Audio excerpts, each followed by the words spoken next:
Check out what we picked up, guys. The Skar DDX-10, 1000 watts RMS, 1500 watts peak.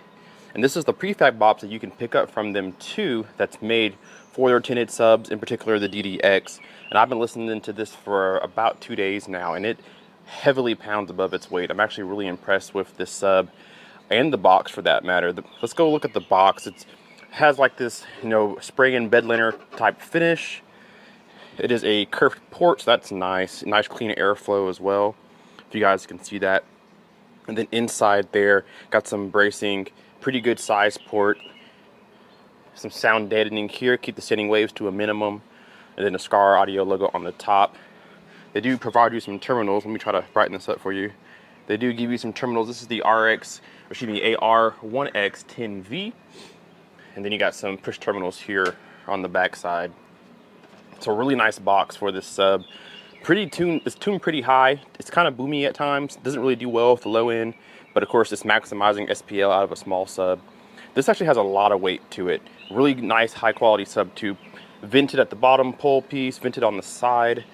Dual sewn in lead. You don't really see that at this price point. This is under 150 bucks, or at least I think it is, around that price point. Not quite a mega roll surround, high roll surround, sewn into the cone. It's a really nice sub.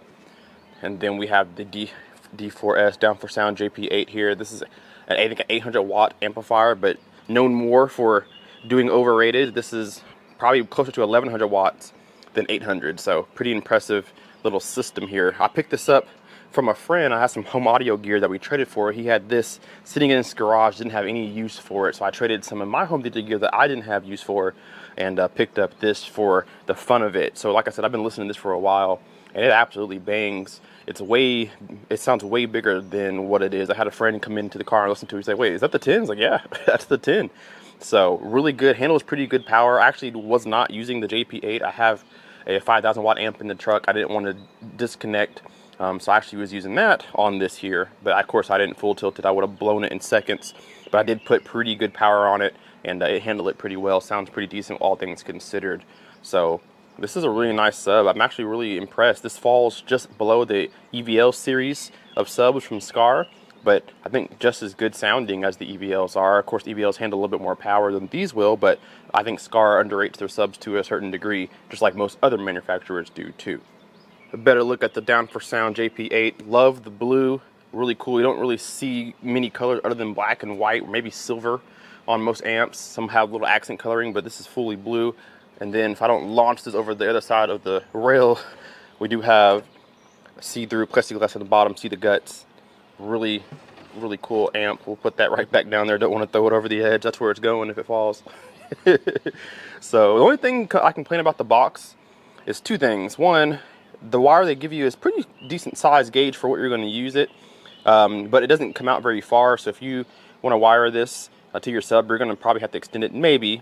Another complaint that I have with it is that if you're running a dual ohm sub like this one is, you're going to have to grab another piece of wire to the other coil.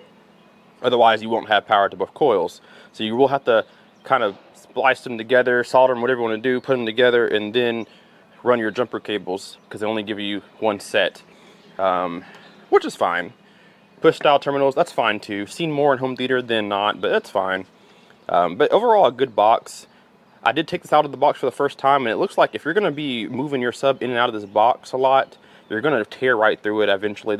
I've only put it in once and taken it out once for this video, and it's already starting to look like it'll tear. So the wood's not like the best quality, of course. It's not a very expensive box, but it gets the job done for sure. I'm going to end this video, guys, with a little bit of an excursion test. We'll take it inside, run a 20-25 hertz tone, and let's watch it move a little bit.